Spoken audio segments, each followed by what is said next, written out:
Happy day, students. Class 9 Social Science History Chapter 3. Let us look in detail the chapter Nazism and the Rise of Hitler. Here you have few glimpses of World War I and World War II because the entire lesson revolves around World War I and World War II.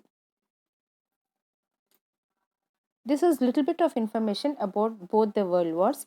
World War I was fought between the Allied powers and the Central powers. The main members of Allied powers were France, Russia, and Britain. The United States also fought on the side of the Allies.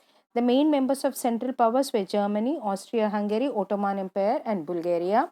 World War II was fought between the Axis powers and the Allies. The Axis powers were Germany, Italy, and Japan, and the allies were France, Great Britain, United States, Soviet Union, and to a very, very less extent, China. Now, we start this lesson with information that happened after the World War II.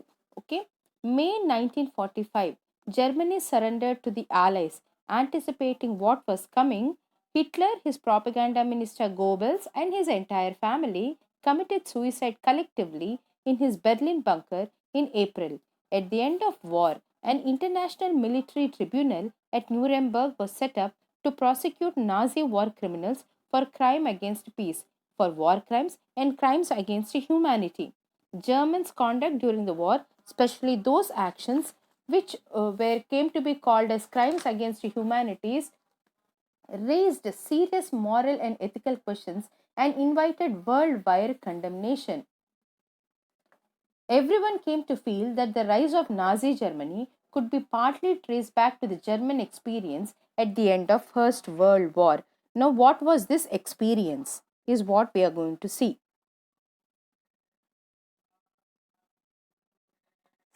Birth of Weimar Republic. Germany, a powerful empire in the early years of 20th century, fought the First World War alongside Austrian Empire and against the Allies, that is England, France, and Russia. Germany made initial gains by occupying France and Belgium.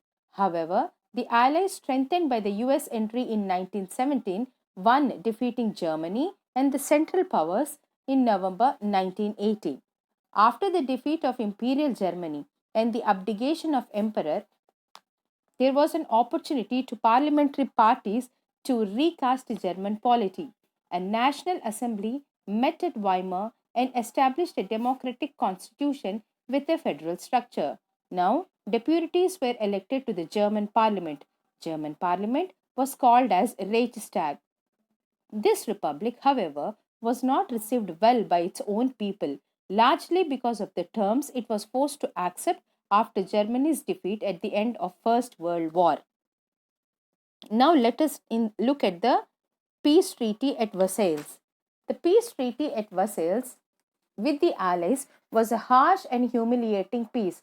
Germany lost its overseas colonies, 10th of its population, 13% of its territories, 75% of its iron, and 26% of its coal to France, Poland, Denmark, and Lithuania. The Allied powers demilitarized Germany to weaken its power. The War Guilt Clause held Germany responsible for the war and damages the Allied countries suffered. Germany was to pay a huge amount in as compensation. The Allied armies also occupied the resource-rich Rhineland for much of 1920s. Many Germans held the new Weimar Republic responsible for not only the defeat in the war but the disgrace at Versailles. The war had a devastating effect on the entire continent, both psychologically and financially. From a continent of creditors, Europe turned into one of debtors. The Republic carried the burden of war guilt and national humiliation and was financially crippled by being forced to pay compensation. Those who supported the Weimar Republic, mainly socialists, Catholics, and Democrats, became easy targets of attack in the conservative nationalist circle. They were mockingly called the November criminals. The First World War left a deep impact on European society and the polity. Soldiers came to be placed over civilians. Politicians and publicists laid great stress on the need for men to be aggressive, strong, and masculine.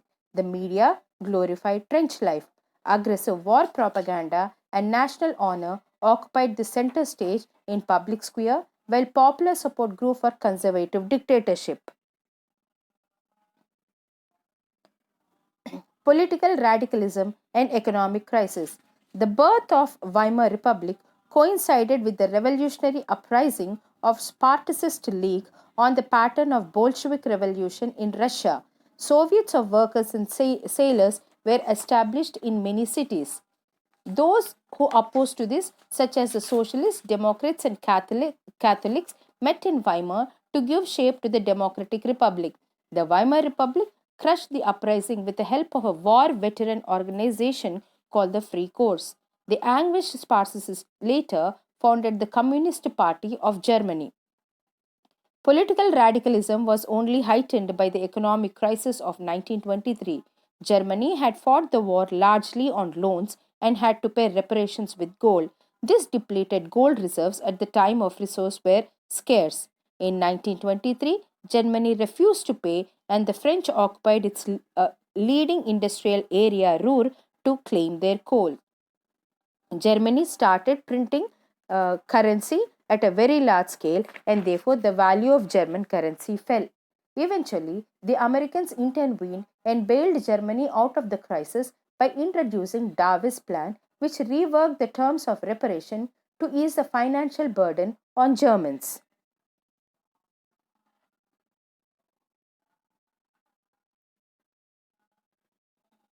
The years between 1924 and 1928 saw some stability.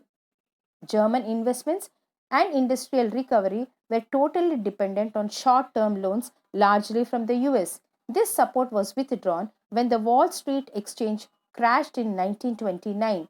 On one single day, 24th October, 13 million shares were sold. This was the start of Great Depression, economic depression. Over the next 3 years, between 1929 and 1932, the national income of USA fell by half. Factories were shut down, exports fell, farmers were badly hit, and speculators withdrew their money from the market. The German economy was the worst hit by the economic crisis. By 1932, industrial production was reduced to 40%. Workers lost their job. Unemployment increased to a very great extent. There was a fear of proletarization also that was present among the middle class. The middle classes, especially salaried employees and pensioners, saw their savings diminish when the currency lost its value. Small businessmen, self employed, and retailers suffered as their businesses got ruined.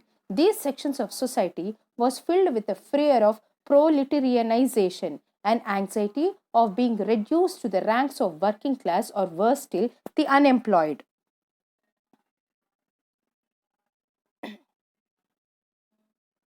Politically, too, the Weimar Republic was fragile.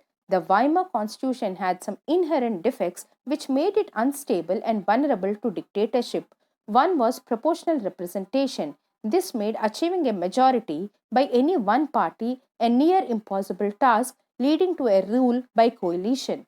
Another defect was Article 48, which gave the president the powers to impose emergency, suspend civil rights, and rule by decree.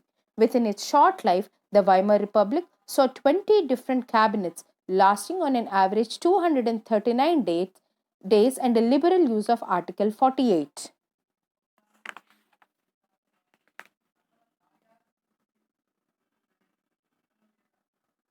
Hitler's rise to power. This crisis in the economy, polity, and society formed the background to Hitler's rise to power. Hitler, born in 1889 in Austria, enrolled for the army, acted as a messenger in the front, became a corporal, and earned medals for bravery. The German defeat horrified him, and the Versailles Treaty made him furious. In 1919, he joined a small group called the German Workers' Party. He subsequently took over the organization and renamed it the National Socialist German Workers' Party. This party came to be known as the Nazi Party. In 1923, Hitler planned to seize control of Bavaria, march to Berlin, and capture power. He failed and was arrested, tried for treason, and later released. The Nazi could not effectively mobilize popular support till early 1930s. As we have seen, after 1929, banks collapsed, businesses shut down, workers lost their jobs, and the middle class were threatened with destitution. In such a situation, Nazi propaganda stirred hopes of better future. By 1932, it had become the largest party with 37% votes. Hitler was a powerful speaker. His passion, his words moved people. He promised to build a strong nation, undo the injustice of the Versailles Treaty, and restore the dignity of German people. He promised employment for those looking for work and a secure future for the youth. He promised to weed off all foreign influences and resist all foreign conspiracies against Germany. Hitler devised a new style of politics. He understood the significance of rituals and spectacles in mass mobilization. Nazis held massive rallies and public meetings to demonstrate the support for Hitler and instill a sense of unity among the people. The red banner with the swastika, the Nazi salute, and the ritualized rounds of applause after the speeches were all part of spectacle of power. The destruction of democracy. On 30th January 1933, President Hindenburg offered the chancellorship, the highest position in cabinet of ministers, to Hitler. A mysterious fire that broke out in German parliament building in February facilitated his move to dominate the politics. The fire decree of 28th February 1933 indefinitely suspended civic rights like freedom of speech, press, and assembly that had been guaranteed by the Weimar Republic. Most of whom then he turned on his enemies, the communists, most of whom were hurriedly packed off to the newly established concentration camps. The repression of the communists was very severe. On 3rd March 1933, the famous Enabling Act was passed. This act established dictatorship in Germany. It gave Hitler all the powers to silence parliament and rule by decree. Special surveillance and security forces were created to control and order societies in ways that Nazi wanted. Apart from the already existing regular police in green uniforms and the SA or the stormtroopers, these included the Gestapo, secret state police, the SS, the protection squads, criminal police, and security service.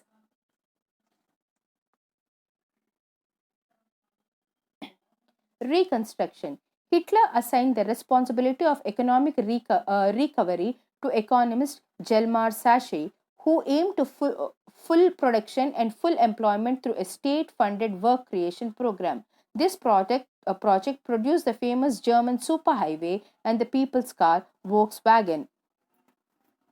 In foreign policy also, Hitler acquired quick success. He pulled out of League of Nations in 1933, reoccupied Rhineland in 1936, and integrated Austria and Germany in 1938 under the slogan One People, One Empire, One Leader.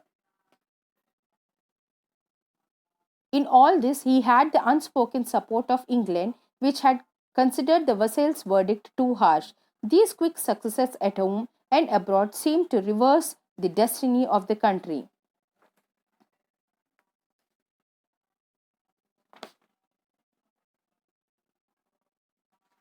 Hitler was convinced that expansion of territory was a sure way to acquire resources, and more resources would help tide the economic crisis. Germany invaded Poland in 1939. This started a war with France and England. In September 1940, a tripartite pact was signed between Germany, Italy, and Japan, strengthening Hitler's claim to international powers. Puppet regimes supportive of Nazi Germany were installed in a large part of empire. By the end of 1940, Hitler was at the head of or the pinnacle of his power. Hitler now moved to achieve his long term aim of conquering Eastern Europe. He wanted to ensure food supplies and living space for Germans. He attacked the Soviet Union in June 1941. In this historic blunder, Hitler exposed the German Western Front to British aerial bombing and the Eastern Front to the powerful Soviet armies. The Soviet Red Army inflicted a crushing and humiliating defeat on Germany at Stalingrad. After this, the Soviet Red Army hounded out the retreating German soldiers until they reached the heart of Berlin, establishing Soviet hegemony over the entire Eastern Europe for half a century thereafter. US involvement in the war. First World War has caused a lot of damage to US, but it could not stay away out of war for a very long time. Japan was expanding its power in the east. It had occupied French Indochina and was planning attacks to US naval bases in the Pacific when Japan extended its support to Hitler and bombed the US naval base at Pearl Harbor. The US entered the Second World War. The war ended in May 1945 with Hitler's defeat and the US dropping off the atomic bombs at Hiroshima in Japan. Nazi worldview. Nazi ideology was synonymous with Hitler's worldview. According to this, there was no equality between people but only a racial hierarchy. In this view, blue-eyed, blonde, Nordic German Aryans were at the top, while Jews were located at the lowest rung. They came to be regarded as the anti-race. Hitler's racism borrowed from thinkers like Charles Darwin and Herbert Spencer. According to these ideas, only those species survived on Earth that could adapt themselves to changing climatic conditions. But we have to bear in mind that Darwin never advocated human intervention in what he thought was purely natural process of selection. However, his ideas were used by racist thinkers and politicians to justify imperial rule over conquered territories. The Nazi argument was simply the strongest race would survive and the weak ones would perish. The Aryan race was the finest. It had to retain its purity, become stronger, and dominate the world. The other aspect of Hitler's ideology is related to geopolitical concept of Lebensraum or living space. He believed that new territories have to be acquired for settlement. This would enhance the area of mother country while enabling the settlers on new lands to retain the intimate link with the place of their origin. Establishment of racial state.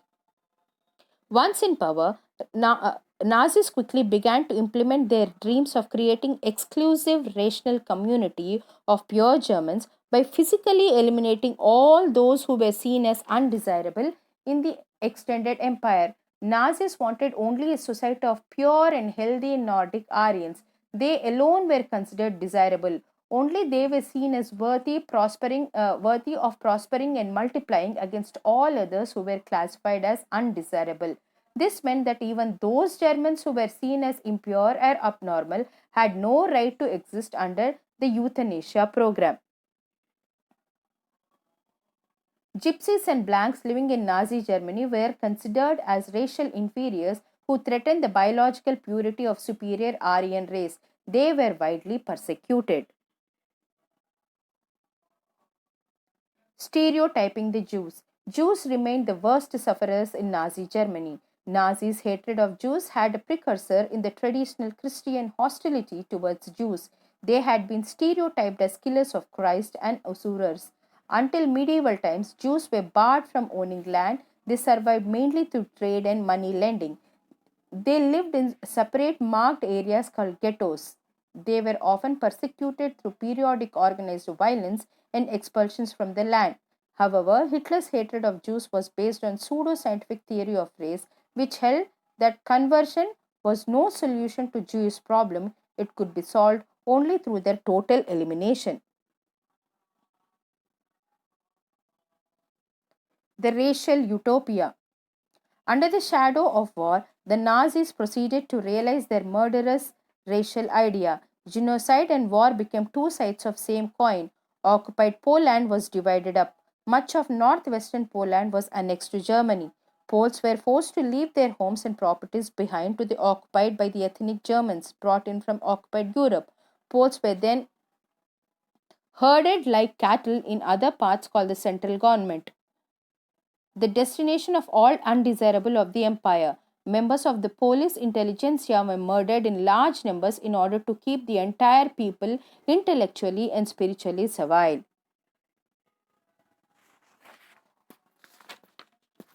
Youth in Nazi Germany. Hitler was fanatically interested in the youth of country. He felt that a strong Nazi society would be established only by teaching children Nazi ideology. This required a control over the child both inside and outside. What happened in schools under Nazism was that all schools were cleansed and purified. Teachers who were Jews or seen as politically unreliable were dismissed. Children were first segregated. Germans and Jews could not sit together or play together. Subsequently, undesirable children, that is, the Jews, the physically handicapped, gypsies, were thrown out of the school, and finally, in 1940s, they were taken to the gas chambers. Good German children were subjected to a process of Nazi schooling, a prolonged period of ideological training. School textbooks were rewritten. Racial science was reintroduced to purify Nazi ideas of race. Stereotypes about Jews were popularized even through math classes. Children were taught to be loyal and submissive, hate Jews, and worship Hitler. Youth organizations were made responsible for educating German youth in the spirit of National Socialism. 10-year-olds had to be sent to junk walk. At 14, all boys had to join the Nazi youth organization, Hitler Youth, where they learned to worship war, glorify aggressive and violence behavior, condemn democracy, and hate Jews, communists, gypsies, and all other categorized as undesirables. After a period of rigorous ideological and physical training, they joined the labor service, usually at the age of 18. Then they had to serve the armed forces and enter one of the Nazi organization. The Youth League of Nazi was founded in 1922. 4 years later, it was renamed Hitler's Youth. The Nazi cult of motherhood. Children in Nazi Germany were repeatedly told that women were radically different from men. Their fight for equal rights for men and women that had become part of democratic struggles everywhere was wrong and it would destroy the society. While boys were taught to be aggressive, masculine, and steel hearted, girls were told that they had to become good mothers and bear purebloods, Aryan children. Girls had to maintain the purity of the race, distance themselves from Jews, look after the home, and teach their children Nazi values. In 1933, Hitler said, "In my state, the mother is the most important citizen." But in Nazi Germany, all mothers were not treated equally. Women who bore racially undesirable children were punished, and those who produced racially desirable children were awarded. The art of propaganda. The Nazi regime used language and media with care and often to great effect. The terms they coined to describe their various practices are not only deceptive, they are chilling. Nazis never used the words kill or murder in their official communication.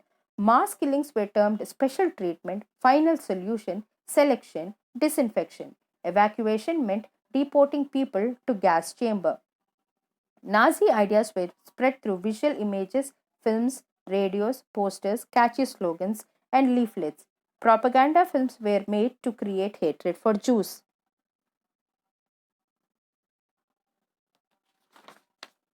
Ordinary people and crime against humanity.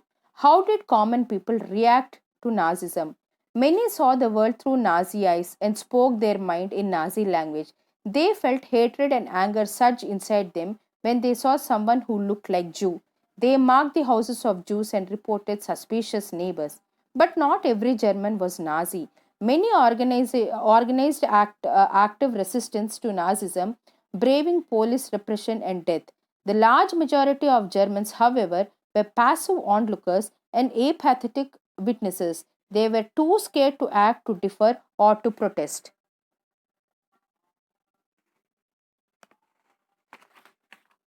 Knowledge about Holocaust. While Germans were preoccupied with their own plight as a defeated nations emerging out of rubble, The Jews wanted the world to remember the atrocities and sufferings they had endured during the Nazi killing operations, also called the Holocaust. At its height, a ghetto inhabitant has said to another that he wanted to outlive the war just for half an hour. Presumably, he meant that he wanted to be able to tell the world about what had happened in Nazi Germany. This indomitable spirit to bear witness to preserve the documents can be seen in many ghettos and camp inhabitants who wrote diaries, kept notebooks, and created archives. Yet the history and the memory of Holocaust lives on in memories, fiction, documentaries, poetry, memorials, and museums in many parts of the world. But you see that when the war seemed lost, the Nazi leadership distributed petrol to its functionaries to destroy all incriminating evidences available in offices. So, with this, we come to the end of the chapter. Read the content that is given in the textbook.